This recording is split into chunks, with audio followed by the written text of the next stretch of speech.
আমাদের মাননীয় স্বরাষ্ট্রমন্ত্রী যেটি বলেছেন, জুলাই আবেগ নয়, আবেগ দিয়ে রাষ্ট্র চলে না। এই প্রসঙ্গে বলতে চাই মাননীয় স্পিকার, জুলাই আবেগ নয় কথা সত্যি, কিন্তু জুলাই আবেগ, জুলাই একই সাথে বাস্তবতা। আবেগ বলে জুলাইকে খাটো করে দেখার কোনো সুযোগ নেই।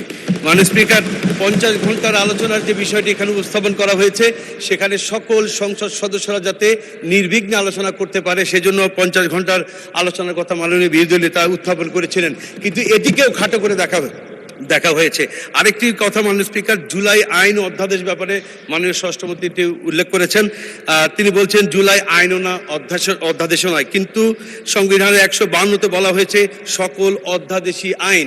সুতরাং তিনি এই মন্তব্যটি তার দায়িত্বশীল মন্তব্য হয়নি। আমরা আশা করি ভবিষ্যতে তিনি দায়িত্বশীল মন্তব্য করবেন। এখন আমি বক্তব্য রাখার জন্য আহ্বান করছি জনাব মাসুদ সাঈদী, পিরোজপুর 1। ইন্নাল হামদুলিল্লাহ ওয়াসসালাতু ওয়াসসালামু আলা নবিয়িনা মুহাম্মদ ওয়া আলা আলিহি ওয়া সাহবিহি আজমাইন। মাননীয় স্পিকার, আমাকে কথা বলার সুযোগ দেওয়ার জন্য আপনাকে ধন্যবাদ জানাচ্ছি।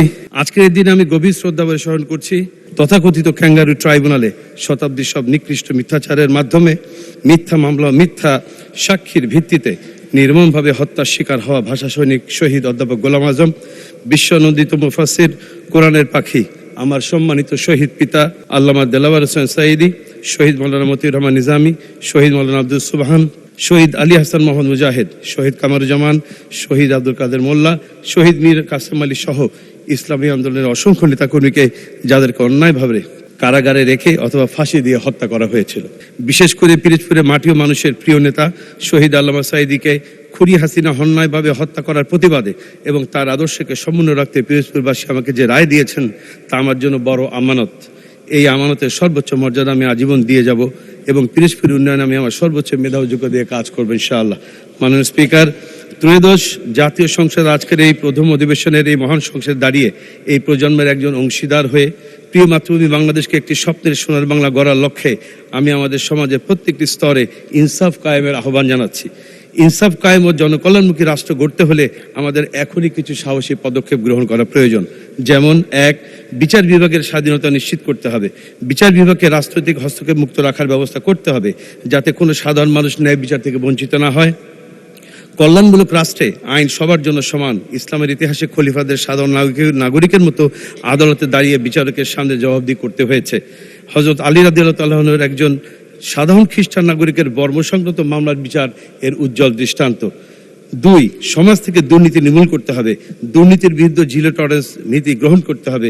সমাজের সর্বস্তরে, বিশেষ করে দেশের রাস্তাঘাট, সেতু, কালভার্ট নির্মাণে দুর্নীতি যেন ওপেন সিক্রেট হয়ে গেছে।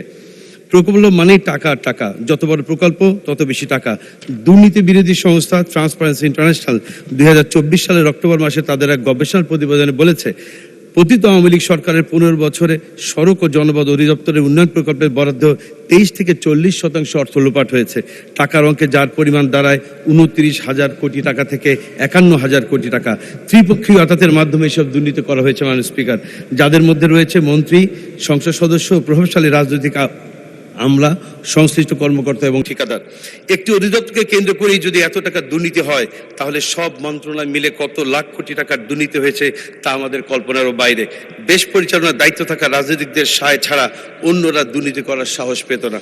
মাননীয় স্পিকার, দুর্নীতি পুরোপুরি বন্ধ করা না গেলেও দুর্নীতি নির্মূলের জন্য এর শিকড়ে হাত দিতে হবে। মন্ত্রী, এমপি, আমলা কিংবা সমাজের প্রভাবশালী যে কেউ হোক না কেন, দুর্নীতি করলে তাকে অবশ্যই আইনের আওতায় নিয়ে আসতে হবে। দৃষ্টান্তমূলক শাস্তির ব্যবস্থা করতে হবে। জনমনে নীতি ও নৈতিকতার বোধ তৈরি করতে হবে। এজন্য শিক্ষা ব্যবস্থার প্রয়োজনীয় ও উপযোগী কারিকুলাম অন্তর্ভুক্ত করতে হবে। নীতিবোধ শূন্য আদর্শহীন মানুষ তৈরির অনুকূল শিক্ষা কারিকুলাম বর্জন করতে হবে। তাহলেই কেবল সমাজ ও রাষ্ট্রকে দুর্নীতিমুক্ত করা সম্ভব। একই সাথে শাসন ব্যবস্থার পরিবর্তন প্রয়োজন রাজনৈতিক একটি নতুন বন্দোবস্তের।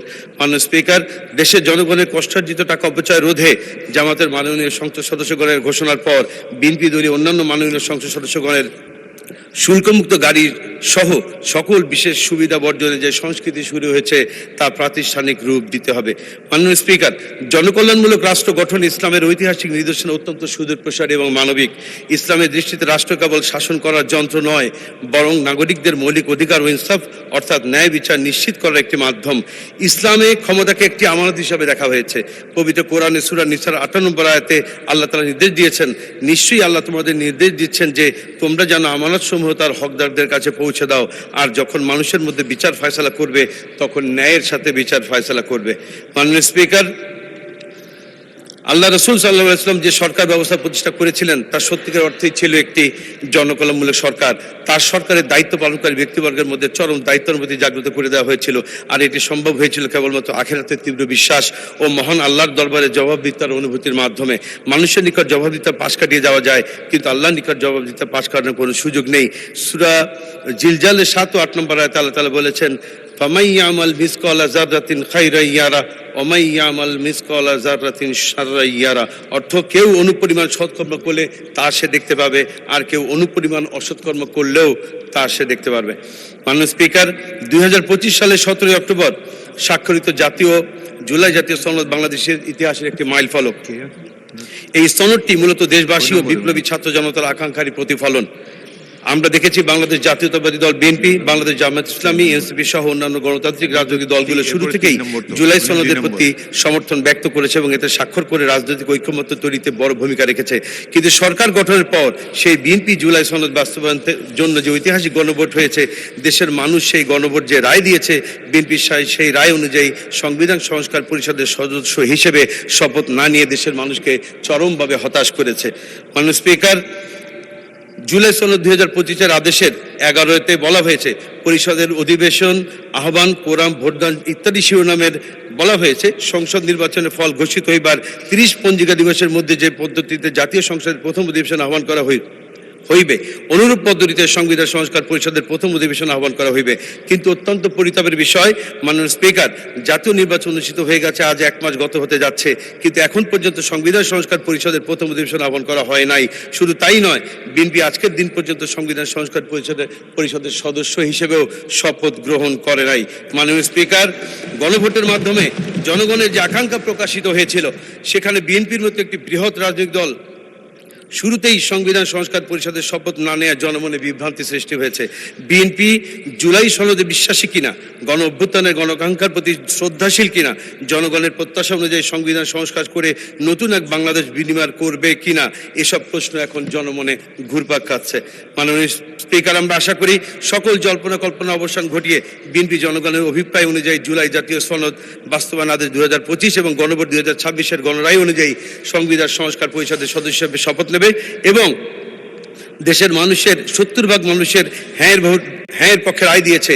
এই দুটো ভোট একসঙ্গে হয়েছে, একই সঙ্গে ফল প্রকাশ হয়েছে। গেজট। ধন্যবাদ মাননীয় সদস্য। আচ্ছা, 1 মিনিট বলেন। ধন্যবাদ মাননীয় স্পিকার।